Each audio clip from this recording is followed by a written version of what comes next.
Thank you for listening to the Living Zen-podcast.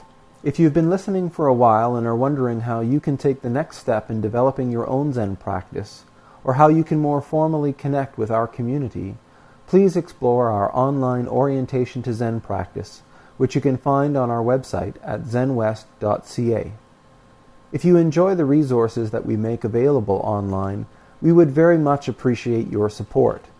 There are a number of ways that you can help us continue to do the work we do. One of the best ways is by becoming a part of our community as an associate. Your commitment of $10 a month will ensure that offerings like the Living Zen podcast, eZendo, and our online Orientation to Zen will continue to be available around the world to everyone with an interest in truly living Zen. To become an associate, please visit our website at zenwest.ca and click on Become an Associate. Many more Zen Talks are available for purchase on iTunes and at Amazon.com. Just search for Venerable Eshu Martin. These talks are also made available for free on our website for all of our members and associates.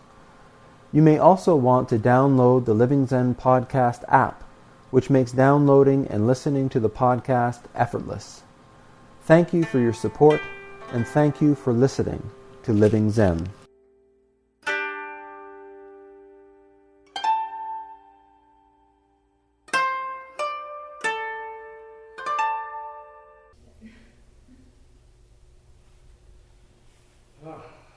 Thank you all. That's, boy, yes, that was great. Let's have some more tea, and then we have just a few minutes for questions and responses.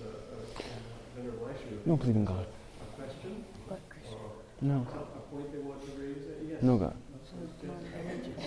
No, well, no. It's a bigger conversation. Hi. Okay. Oh, we can only have one. You're rationed. No. Go ahead. Are they connected? No. Okay. The first one is which incense do you guys use? Oh, well, we use different ones in different places. The one we use here is, I don't know. Well, I'll show you the box afterwards. One of our members brought it back from Japan, and it's like this really low smoke incense. Yeah, so. The second question is, if you had to pick one lesson that you've learned over the years from hosting this event for your community, sort of the greatest thing that you've taken to heart, what would that be?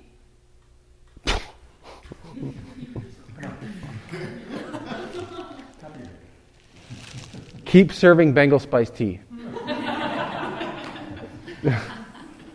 People like Bengal spice tea. I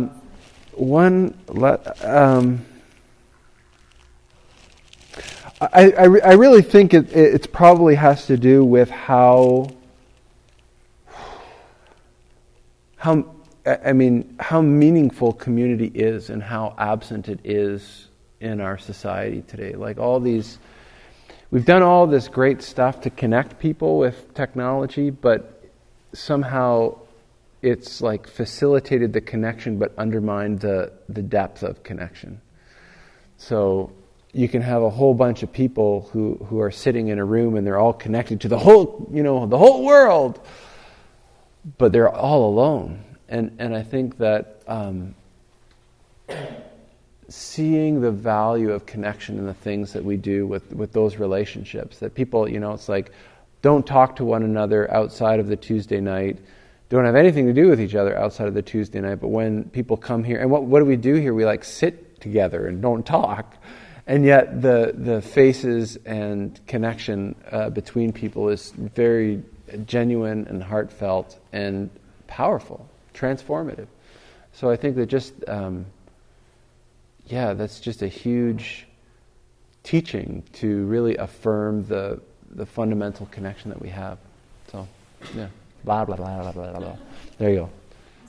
And Bengal spice tea. Yeah. Yeah. Yeah, so lately, like this past week, I've kind of been thinking of like term quality a lot, and I feel like it lacks in like many aspects of what I do. Like for one, like my painting, like I paint a lot, but like it's still like I feel like what I'm lacking is quality in that. Mm-hmm. And also just with like my sitting practice, it seems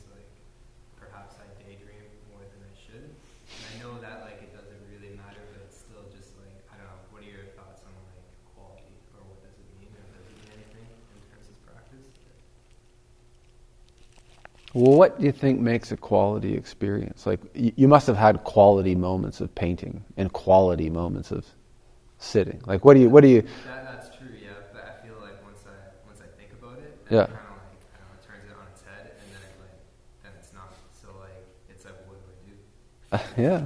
I guess it's not. Restart. Yeah, there you go.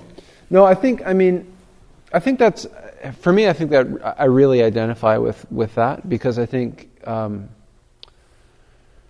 your immersion in something, my immersion in something has a lot to do with my experience of what I would sort of understand as quality.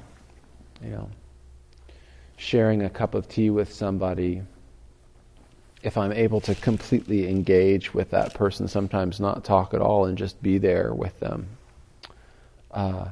that's a high quality time.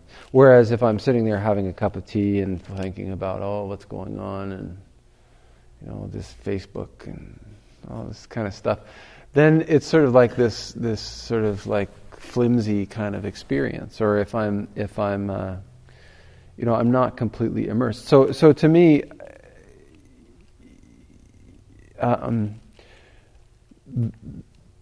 the formal practice for me is really where I feel like I engage in quality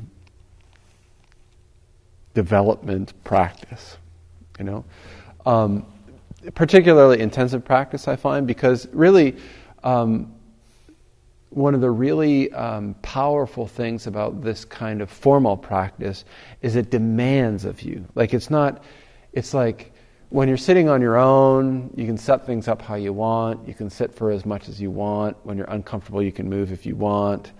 And so you do. you do all of that stuff. And when you're painting by yourself, you can just kind of like let it do whatever you want, right? You don't have any deadlines, and you don't have And so one of the things that I find is that having that support of structure, we chant, form is emptiness, emptiness is form. And I'm always talking about how this kind of structure allows you the opportunity to really empty out, or to completely come into, you could say, just doing what you're doing. So I think if you want to engage with paintings, or say, how do I do this painting? Really challenge yourself. Just say, I need to do this, this, and this by this time. And it'll get ugly, absolutely. There'll be moments where you say, why did I do this? I don't have to do this. Nobody told me I have to do this. I'm the only one that said I have to do this. But what will end up happening is that it pulls you in, so that you have no choice but to be there. And the same with formal practice. It's like discomfort in practice is a very powerful tool. I don't think it's, I'm not into like masochistic pain or anything like that. But when you're doing, 25-minute periods with people, and you're sitting there in the last 10 minutes going, I'm starting to get uncomfortable, but I can't move, it's very difficult for you to be anywhere else but there. You're kind of like going, yeah. And then the bell rings, and man, there's nothing more totally gorgeous than the sound of the bell after 25, 30 minutes, when you're really sort of, and it's like you experience that it's such a high quality experience because you're totally there. And then you're totally there, and then the walking, you're like, walking is very interesting. And so the practice itself is not the practice of sitting, or the practice of walking, or the practice of focusing. It is the practice of, high quality living. So this is all to say more zazen, more, just more practice, So, yeah. Practice makes perfect. You never, go ahead. My experience is that sitting, you sit still, don't worry about it. Whether you think you're daydreaming or don't worry about it. If you can hold yourself and sit still for a period of time, it happily comes, and don't worry about it. Don't worry about whether it's good or bad. I know, because I drift a lot. daydream a lot, but less and less with time. And this is not something that happens in any quick and easy way. It's a course of time, long time. It's a slow cooker. So don't worry about it. I always like to say these cushions are actually like Buddha eggs. And you just got to hatch them. It takes a long time. Yeah. You always say that? Did you say you always say that? Yeah. When have you said that? Well, you're just not there. I just wanted to say one thing. I talked a lot about checking stuff out, and I'm not excluding this group. So if you have questions, ask them. If you're interested in information about how we run as an organization, you can find that on our website, zenwest.ca, in the About Us section. So all of our governing documents are there, our ethics policies there, how everything runs is there. And if you have any questions, you can contact me or contact one of our board members. Doshu's a board member, Soshin's a board member, Ken's a board advisor, Doyu's a board advisor. So ask your questions. I'm a no name. You're a no name. He's the son. You can ask him questions, but he's been sworn to secrecy. Well, it depends. Okay. Enough of that. It's time to go. Thank you all for coming. It's great to see you. I hope we'll see you again next week. If you've got a minute to help Keto here, and probably Joe, you might help out because he knows actually how the room looked like. That'd be great. But we have to gather up the mats, and instead of dragging the chairs out as we usually do and setting them all up, we have to put out the labyrinth. But before we do that, we need like 2 rows of stacks of chairs here and 2 rows of stacks of chairs over there. Wow. And chairs in the corners, all that kind of routine. And a sofa in the door. And setting up the meditation room so that the Catholics can have Mass in a convenient layout for tomorrow. So anyway, that'd be great. Otherwise, The Catholics should know. Before we go, Eugene wants to tell you about all of the great benefits of joining in this community and becoming an associate. Just briefly. First of all, I wonder how often the Catholics set up the meditation hall for us. Like the podcasts, the e-vendo, the chaplaincy, and the ceremonies that we do. If you find you connect with this practice and this group, please consider becoming an associate of the Victoria Zen Centre. For about $10 a month, you can become a contributing member and enjoy our fall harvest potluck. We have a ceremony, a confirmation type ceremony in August. You also get discounts on our courses and membership. Come see me, I'll be out at the desk out front and we'll talk about it. Thank you. Great. Okay, have a great week. Next week. And do support Hoyu. She's going to be sitting here next week because I'm going to be out of town. Yes, Doshu will be off doing session and Rohatsu session in Seattle. So wish him luck.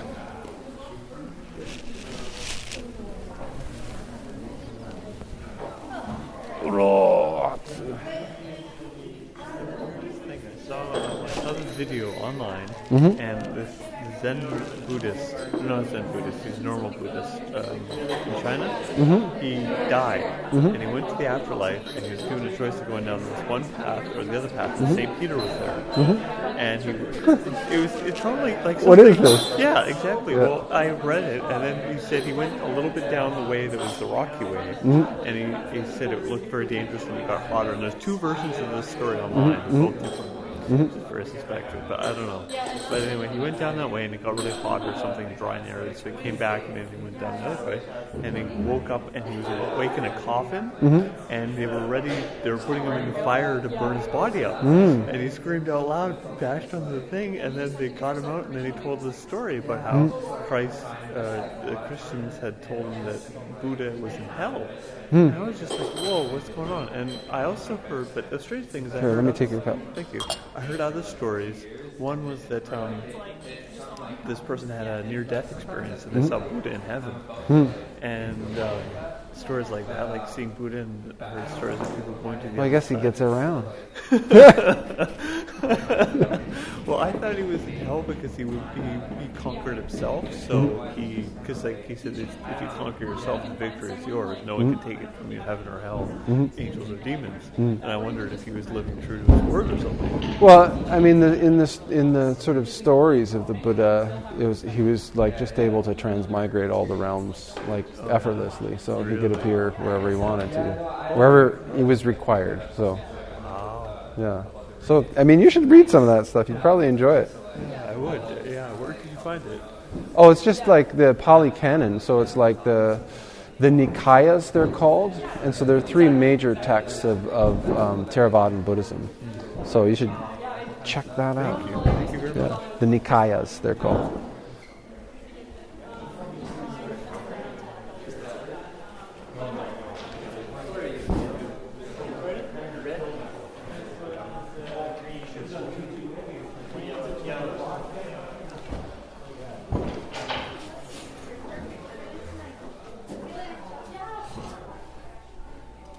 Oh, look at those cute pajamas.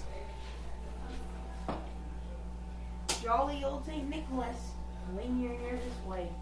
If I don't have any brownies from Ken, can we get a donut? Maybe. Only if I can get a donut. Can I get a donut? Okay. No, like, paid by you? Oh, paid by me. Would you like me to pay? Can I get a donut?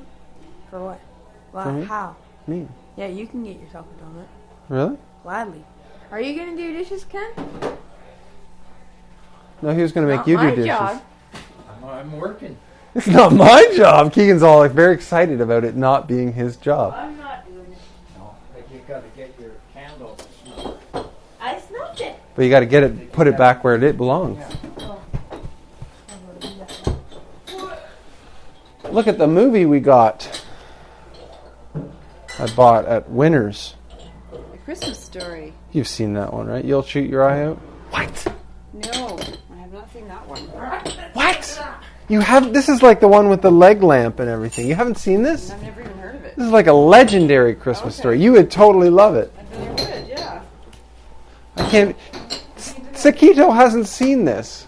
Hasn't even heard of it. Hasn't even heard of this. Christmas story. Which one's that? This is the one you'll shoot your eye out with the leg lamp and everything like that? Oh my God. Don't tell me you haven't seen it.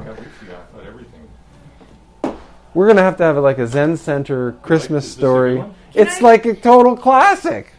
What does this? He wants the red rain.